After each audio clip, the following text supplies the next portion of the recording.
Elektronika tai yra ateitis. Be elektronikos mes esam niekas.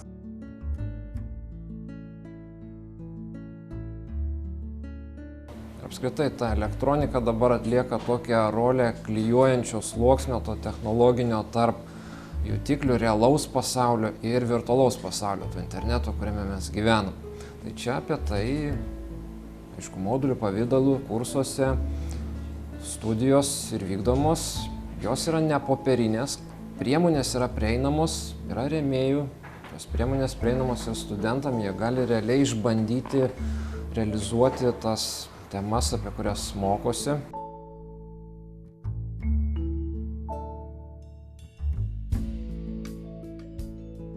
Kartu su grupe žmonių dirbam jau daugiau nei metus prie šito projekto. Tai yra plačiai besiplečiančio, populiarėjančio vadinamojo Internet of Things projekto. Ir būtent mano dalis yra mažos galios bevėlis ryšys. Daugeliu atveju reikia projektuoti ne tik elektroninę sistemą, bet ir jos dėžutę, taip pat jos apgalvoti tvirtinimą. Suprojektuoti daugeliu atveju užtenka tik tai idėjos ir programinės įrangos, su kuria ją būtų galima įgyvendinti. Toliau tiesiog fantazijos reikalas, ką mes sukuriam ir tai iš karto galima realizuoti dienos gal visai bėgyje.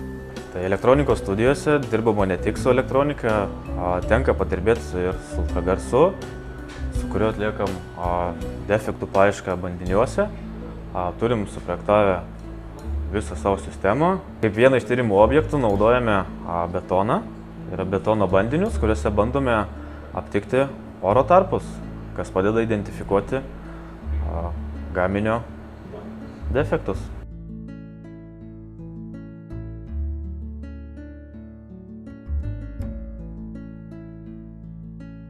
Vienas iš jų galėtų būti, kad ir šis mūsų kursinis darbas, tai yra mikroprocesorinė sistema skirta duomenų surinkimui.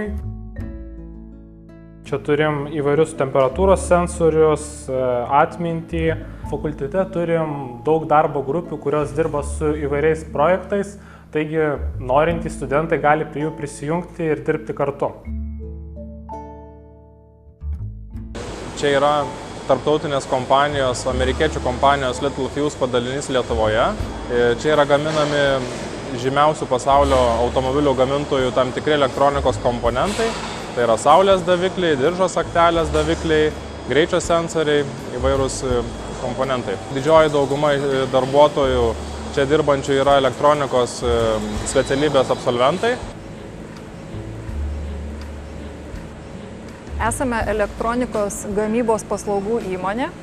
Šiuo metu turime bent 80 darbuotojų, kurie yra elektronikos inžinieriai pagal išsilavinimą.